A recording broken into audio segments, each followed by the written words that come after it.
He played one of the most unforgettable villains in Batman. He stole scenes in Taxi. He became a beloved face in films, television, and comedy for more than 5 decades. But none of those achievements explain the most remarkable part of Danny DeVito's story. Not the awards, not the fame, not the success. The most important chapter of his life began on an ordinary night when a young woman walked into a small New York theater and noticed a man that almost nobody else was paying attention to, long before Hollywood embraced him, long before audiences knew his name, long before anyone imagined he would become one of the most recognizable actors in America. She saw something special.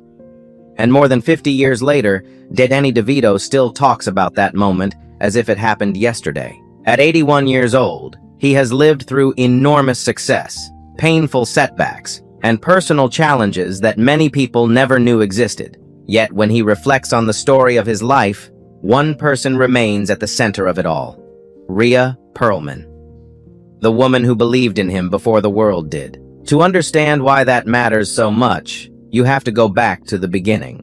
Danny DeVito was born on the 17th of November 1944 in Neptune, New Jersey. From an early age, life taught him that being different could be painful. His mother, Julia, was already raising several children when Danny arrived. Years later, she admitted something that stayed with him forever.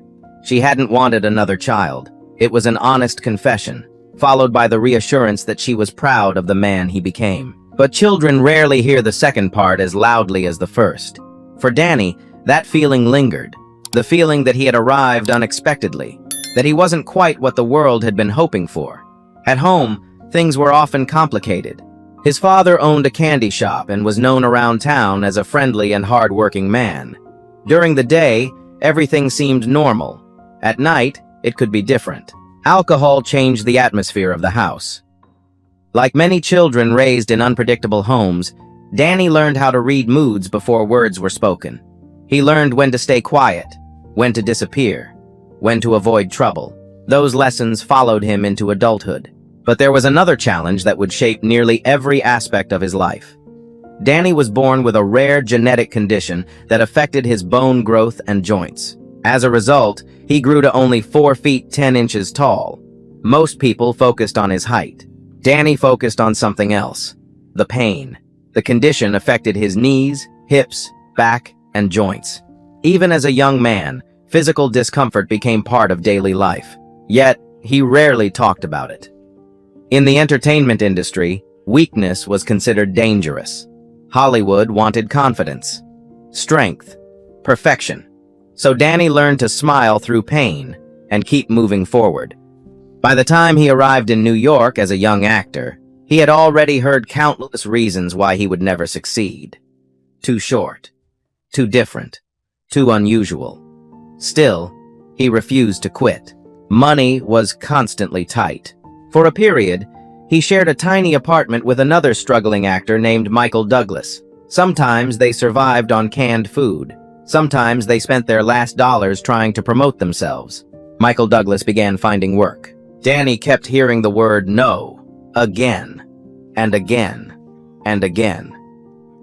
He parked cars, worked odd jobs, took whatever he could find. Many people would have walked away. Danny didn't. What made those years even harder was the constant pressure to change. Industry executives looked at him and saw a problem that needed fixing. One studio reportedly offered him a life-changing amount of money if he would alter his appearance and become more appealing to mainstream audiences. Danny refused. If success required becoming someone else, it wasn't worth having. By 1970, Danny DeVito was 26 years old. He had survived a difficult childhood, endured years of rejection, and was living with physical pain that few people understood. And despite all of it, he still hadn't found the thing he wanted most: connection. The feeling of being truly seen by another human being.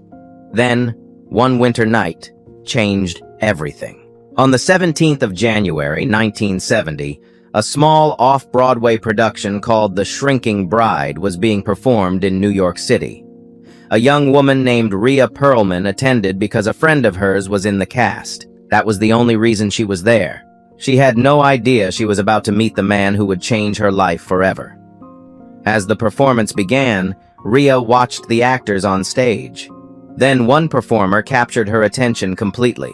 He wasn't the tallest man in the room. He didn't resemble a traditional leading man, but there was something impossible to ignore about him. His confidence, his timing, his energy, his presence. By the time the performance ended, she wasn't thinking about the friend she had come to support. She was thinking about Danny DeVito, and she had already decided she wanted to meet him. Rhea Perlman never waited for destiny to make the introduction. After the performance ended, she immediately wanted to meet Danny DeVito. Years later, she would laugh about it, admitting she made the first move. There was no complicated romance, no long courtship. She simply knew she wanted to know him better. That night, they talked for hours. For Danny, the experience felt completely different from anything he had known before. For years, he had been told what was wrong with him. Too short, too different, too unusual for Hollywood. Then suddenly, there was a woman who seemed not to notice any of those things. According to Danny, he knew almost immediately that Rhea was special, not someone he might date, the woman he wanted to spend his life with. 2 weeks later, she moved into his apartment. To outsiders, it seemed rushed. To them, it felt natural. Both came from working-class families. Both were chasing dreams in New York. Both understood struggle. Most importantly, both saw something familiar in each other. A determination to keep going no matter what. For the next several years, they built a life together long before they officially married. As Danny continued fighting for acting opportunities, one important friendship helped change everything. Michael Douglas never forgot the difficult years they had shared. When Douglas became involved with One Flew Over the Cuckoo's Nest, he helped Danny land a role in the project. It wasn't a major part. Danny appeared on screen for only a few minutes, but it was enough. The film became a massive success and won 5 Academy Awards. For the first time, Hollywood began paying attention to Danny DeVito. Then came another career-changing decision. In 1978, he auditioned for a television sitcom called Taxi. Many people told him it was a mistake. Danny ignored them. The character was Louis De Palma, rude, selfish, and unforgettable. The moment he read the script, he knew the role belonged to him. His audition stunned everyone in the room. Despite concerns from network executives, he got the part. Taxi became a hit. Danny won an Emmy Award. And suddenly, millions of viewers knew exactly who he was. Then life delivered another unexpected gift. Rhea joined the cast. The producers praised the chemistry between them. What they didn't realize was that Danny and Rhea had already spent years building a life together. The connection audiences saw on screen wasn't acting alone. It was real. In January 1982, after 11 years together, they quietly got married. No grand Hollywood spectacle. Just 2 people confirming what they had known for a long time. That same year, Rhea's career exploded with her role as Carla Tortelli on Cheers. She became one of television's most beloved actresses and won multiple Emmy Awards. Danny celebrated every success as if it were his own. That was the nature of their relationship. They never competed with each other. They grew together. Over the years, they raised 3 children while continuing to support each other's careers. Friends often describe them as partners in every sense of the word, not just husband and wife, a team. One of the clearest examples came during the making of Matilda in 1996. Danny directed the film and appeared in it alongside Rhea. Behind the scenes, they became a source of comfort for young actress Mara Wilson during one of the most difficult periods of her life. It revealed something important about both Danny and Rhea. Away from cameras, they were often at their best. By the 2000s, their life looked almost perfect from the outside. Successful careers, a strong family, decades of shared history. Many people saw them as one of Hollywood's rare success stories. Which is why the news that arrived in 2012 shocked so many fans. After more than 40 years together, Danny DeVito and Rhea Perlman announced they were separating. For many people, it felt impossible. If Danny and Rhea couldn't make it work, who could? But what happened next would make their story even more unusual. Because despite the separation, neither of them seemed ready to let the other go. The years that followed revealed something even more remarkable. Danny and Rhea never divorced. Even after separating, they remained deeply connected, continuing to share family milestones, celebrate birthdays together, and support their children and grandchildren as a united family.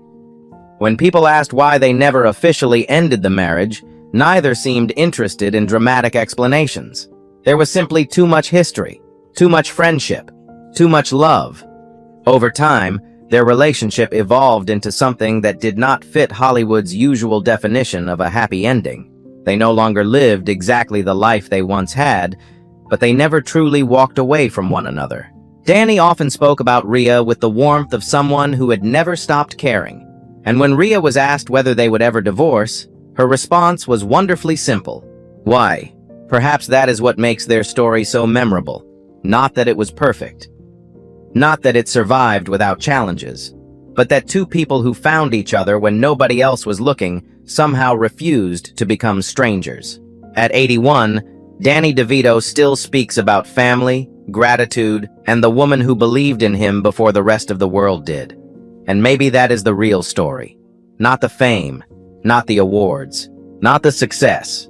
Just two people who found each other early and, in their own way, never truly let go. Danny DeVito spent much of his life being told he was not enough. He refused to change. He endured rejection, pain, and pressure to become someone else. Yet through every chapter, one constant remained. A woman from Brooklyn who saw something in him long before Hollywood did. Some love stories end with a wedding. Some end with a goodbye. The story of Danny DeVito and Rhea Perlman became something rarer. A bond that changed shape but never disappeared. And perhaps that is why their story continues to resonate today. Because it reminds us that real love is not always measured by perfect endings. Sometimes it is measured by who still answers the phone, who still shows up, and who never truly leaves your life, no matter how much time passes.